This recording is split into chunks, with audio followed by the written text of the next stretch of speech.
Welcome to the podcast for the Tuesday morning Q&A with Boyd W. Shepard D.D.S. J.D.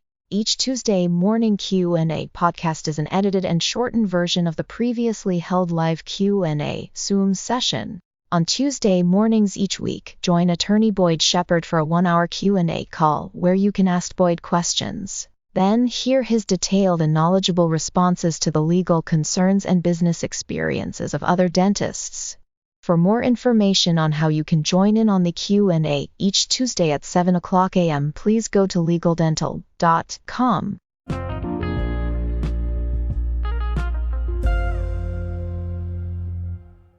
Good morning, everyone. Welcome to the Tuesday morning Q&A. Thank you for joining. I'm glad you're with us. Hope you're having a great day already, that you're having a great week. I hope your weekend was awesome and that you're looking forward to another great weekend. Hope everything's going well in your practice. And I really appreciate all of you joining in this morning, as well as all the other mornings that you are here. Thank you very much for making this happen and possible. So today, we're going to be discussing the 5 things to avoid when selling a dental practice. And as I decided on this topic for today, I fully understand and appreciate that there are many of you that have already been a seller, certainly perhaps a buyer of a dental practice, and that I am truly preaching to the choir. It may be interesting to just hear things from my perspective. I don't know that I'm going to offer anything new, but it should be at least good discussion, and we'll get started right away. So the first thing, which the second item in the 5 things to avoid when selling a practice, is obviously not getting the value you deserve. And that may seem simple. Of course, if you're the seller, you're going to absolutely do everything you can to get the best value or the most value you deserve for your practice.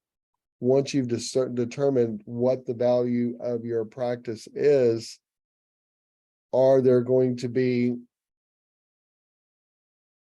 parts of the process that arise that have the risk of diminishing or lessening what it was that you were hoping to get for the practice? And that really starts with having a good team in the first place, being realistic about what your practice is worth. I always say that you as the seller should be the number one decider of what that value is. You decide what you want to sell your practice for. You get professional advice, you arrive at a number, but it's based on a number that work has gone into to arrive at, and you are realistic about it. But in the end, you're the one that decides, this is what I'm willing to sell the practice for. You should know the value of your practice, but getting the value you deserve in the sale process, there are going to be opposing representatives for the buyer that may be trying to negotiate a lesser price, right? So negotiation of the price in and of itself could be something that in the end knocks down the value of what it is that you're trying to achieve. Certainly negotiation of the sale terms, the back and forth, it could be that you net out less because there are certain terms that actually cost you money in the end by the time you get to closing. Is that something you anticipated? Are those items that you accounted for? Certainly for the buyer, a buyer should always do due diligence. You as the seller need to cooperate in that due diligence and have full disclosure of all of the items and all of the concerns and all of the aspects of your practice. Because by the time you get to the end, closing and post-closing, if there's anything that you didn't disclose, that could cost money as well in dealing with the post-closing issues that may arise because there weren't proper disclosures during the process. And then, as I said, and let me reemphasize, post-closing disputes. This is where having experienced team members can be very, very important, very, very helpful. If you can imagine myself representing doctors on both buyers and sellers over 25 plus years, that there have been post-closing issues that have arisen. And honestly, many of those that I've dealt with were sales that I was not a part of the representation during the actual transaction to begin with. And so these are disputes that arose, and now I'm being contacted as an attorney to help unwind that dispute post-closing. Now, I'm not saying that the dispute would not have arisen anyway if I had participated. I would hope not. But all I know is that I've been a part of post-closing disputes, and the majority of those are disputes in sales in which I did not participate. That's just a side fact. But that perspective to offer that in each of those cases, I could look at the dispute that arose and say, wow, that should have been caught early on. That should have been something that could have been discussed. Now, my classic example of that, the story I always tell because it just lingered on for so long, and yet this particular case I'm about to tell you about had so much similarity with other cases that I encountered along the way. Thereafter, was a situation where the seller had works of art hanging in the practice as part of the practice decoration. And these were originals. These were not by the doctor or anybody in his family, but these were original works of art, artists that they had gone out and basically collected and curated there in the office. Very, very valuable. As part of that sale agreement, nothing was ever addressed as far as what the seller was taking with them post-closing, what was considered their property. I know that sounds amazingly short-sighted to all of you, but it's the type of situation I see happen over and over again, where there's this buyer-seller relationship where both sides are saying what the other side wants to hear, and it's all verbal. And in this case, of course, the seller is saying, yes, this is all original works of art. We've really enjoyed having it here in the practice as the decoration for our practice. And of course, it's all ours, and we plan to take it with us post-closing. And the buyer just kind of nods and says, yes, it's so beautiful. And it's this kind of positive feedback that's not really a confirmation. Okay, yes, you can take that with you, right? You see where this is going, right? And so post-closing, the buyer is unwilling to allow the seller to come in and remove any of this art. And there's no exhibit, there's no attachment to the sale document that delineates what the owner is being allowed to remove. And it wasn't just the art, there were a lot of personal items, collections of other items that were in the doctor's personal office that he wanted to remove as well, and the buyer wouldn't allow it. Well, of course, this turns into a huge dispute, which could have been addressed in the sale document and delineated items not for sale, and all of the art and could have been listed. And you see why that story's the classic story that I tell in this regard. It's the avoiding a post-closing dispute over something that's really, really simple and easy to address on the front end. And it goes back to the first two, the first item on our list of 5 things to avoid when selling a practice is having an experienced team that knows what to look for and how to advise you through the process. And then also getting the value you deserve. Because if you're not planning on a dispute and then all of a sudden there is a dispute, that's going to diminish your net in having to deal with that dispute post-closing. Item number 3, 5 things you need to avoid when selling a dental practice: misunderstanding your practice's financials. The point here being, you need to have good financial records This not only helps you to market the practice, but it will also ensure obtaining the truest and best value for the practice. It's all about, when you're the seller, it's all about getting the best value for your practice. I'm currently working with some doctors that this is an issue. Two partners who have a dental practice. There's the senior partner who started the practice. There's the junior partner. And I say junior only in time because they both, after 10 years of working together, are 50-50 owners of the practice. So I don't mean junior in the sense of financially, I just mean it in the sense of time in the practice. Well, the doctor who started the practice, being older, being later in their career, they're wanting to retire. The younger doctor wants to stay, keep the practice going, bring on an associate. Makes perfect sense. So now you go back to the partnership shareholder agreement and determine, okay, well, how do we divide this practice up? And that's the place that they are right now. How do you divide this up?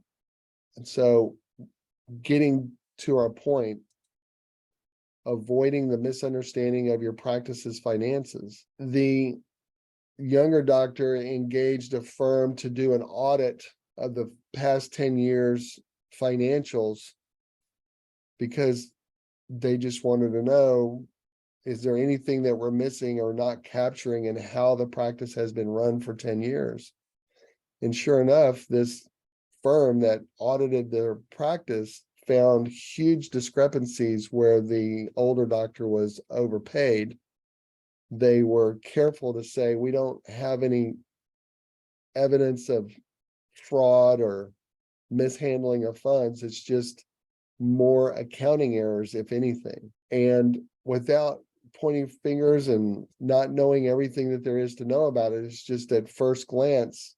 And when I first learned of this, I can't help but ask, how does either doctor not know the finances of their practice?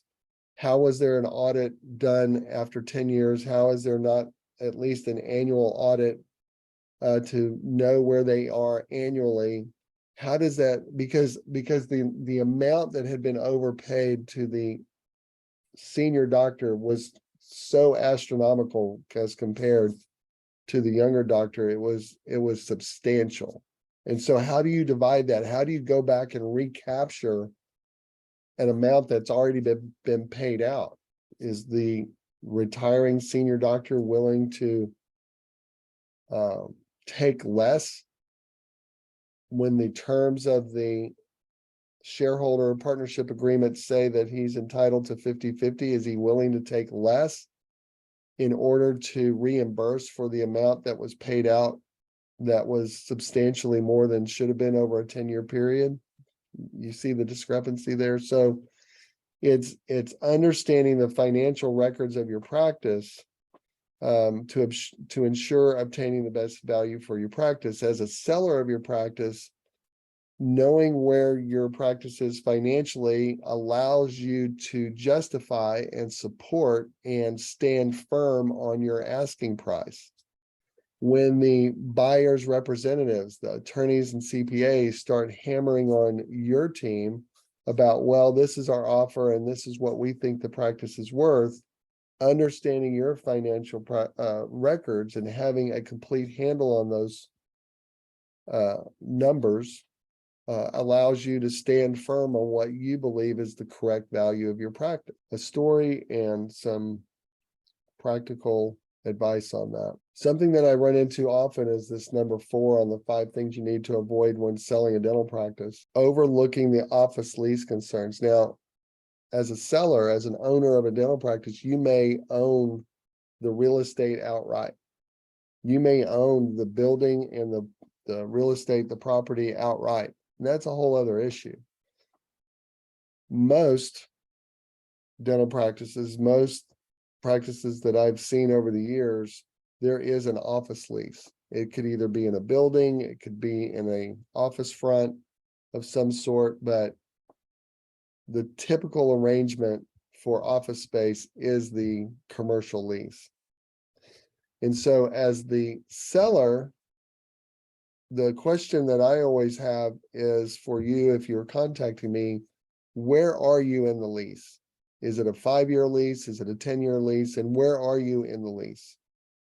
The minimum lease is, and I rarely see it, is 3 years. And I see that so little that I won't even talk about that. The typical lease is a minimum of 5 years, many times more, 6, 7, 8, 9, 10. I rarely see a lease that's more than 10 years.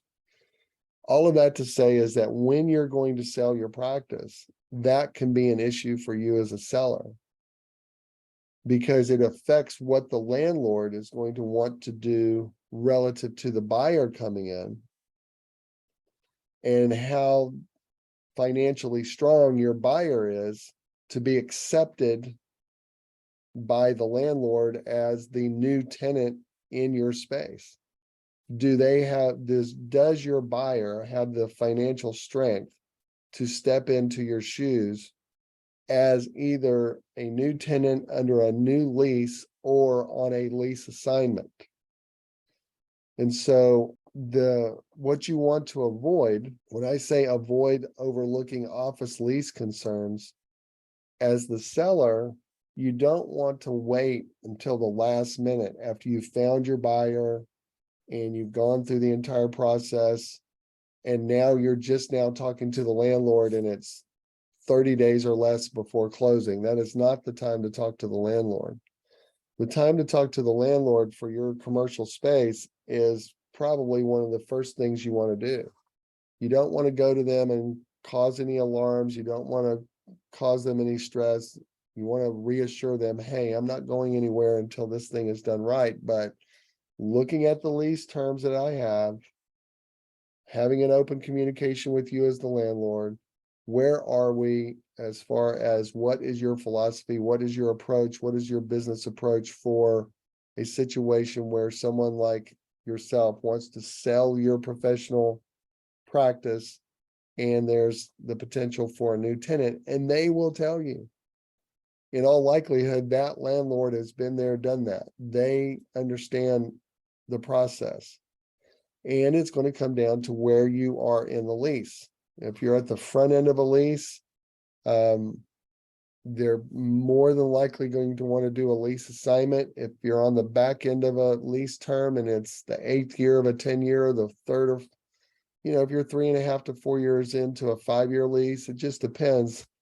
If the back end is shorter than the front, in all likelihood, they're going to want to get into a new lease with the new tenant. Does that affect you? Yes and no. Again, you're not going to be obligated under the lease any longer, and that's really ideal. That's what you want. You want your buyer to be an independent tenant under a completely new lease. You don't want a lease assignment if you can help it. Will you be able to do that every time? Probably not, because it's up to the landlord based on your commercial lease terms. That's why you don't want to wait till the last minute.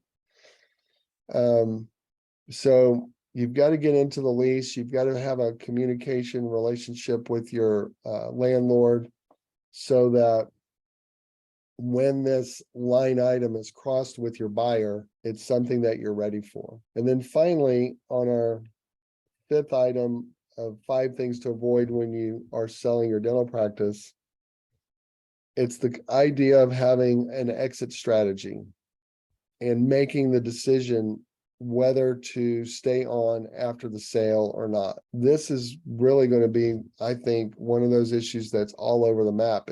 There's no right or wrong answer. It's what fits your situation. But having that exit strategy, knowing what it is you're going to do, will allow you to prepare for and be ready for what I call post-closing relationships with the doctor if you're going to stay, or post-closing relationships with the office team if you're going to stay. Obviously, if it's turnkey, if it's a closing, if it's a sale and the buyer takes over and the seller leaves and goes on vacation and retires, that's one thing. But it's really if you decide to stay on as a seller and now you're the new associate, the question becomes, how long are you going to be an associate? Is it for the purpose of transitioning the goodwill of the practice? And that's the most common reason for a seller to stay on post-closing, is so that there can be a transition of the goodwill, the patient relationships of the practice, so that the buyer gets the most value for what they are paying for the purchase price. The goodwill is going to be the largest component of the sale price, right? And so in order to ensure the greatest value for what they are paying for, they may say, hey, we'd love for you to stay on to ensure the smooth transition, the introduction of patients, the soft landing, if you will, for the buyer, so that they realize the maximum value of their purchase, right? And so that's why you would stay on. But for you as the seller, it may be that you need to stay on, you want to stay employed, you're willing to be an associate for more than a year, be an associate for an extended period beyond a year. Yeah, I see that.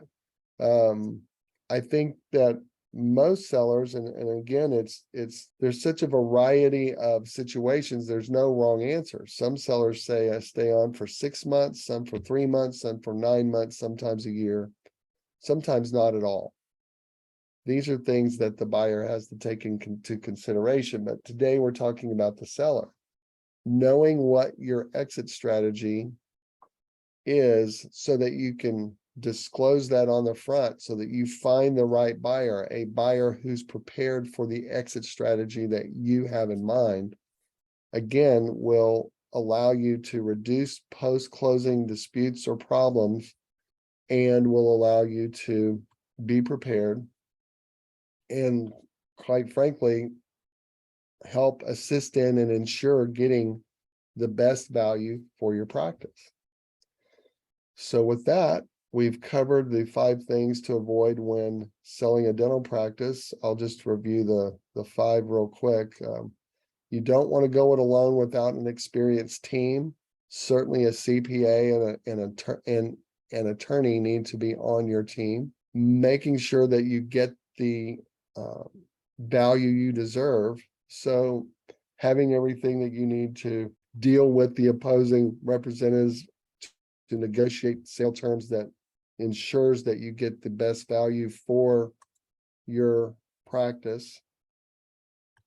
You want to avoid any misunderstanding of your practice's finances. Knowing the financial strength condition of your practice is essential. Number 4, overlooking your office lease concerns, which we talked about. Making sure that you know the terms of your lease, where you are in the lease, and have a good relationship with your landlord. And then number 5, on the exit strategy, deciding whether to stay on after the sale and knowing exactly what you're going to do post-closing. If you're going to stay on as an employee, or is it turnkey and you're out of there? So those are the 5 things you need to avoid when selling a dental practice. In the meantime, you can go to the Q&A blog. There's the URL for that. That's where you can go back and look at the subject matters for other Q&As that we've had that date all the way back to May of this year. So there's a lot of information up there. I'll be posting today's as well, and we keep that up to date.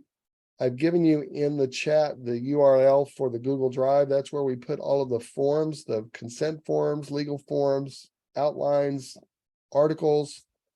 And then finally, there is free CE available to you. Send me an email, boyd@legaldental.com, with your full name and the way that it's spelled correctly to make sure I get it right. When I put it on your certificate, there's 0.5 hours available. in CE for each one of our Q&A times. So please feel free to send me an email and say, Boyd, please make me and send me my certificate for today's Q&A. And with that in mind, I do need to sign off early. Thank you for being here. Have a great day. Have a great rest of your week. I look forward to seeing you next Tuesday. I can't thank you enough. Have a great day.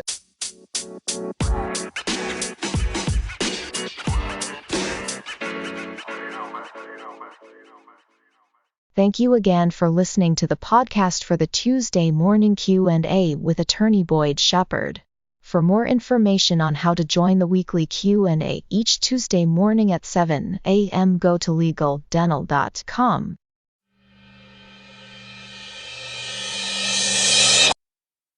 This voice was produced in Typecast, an artificial intelligence voice service.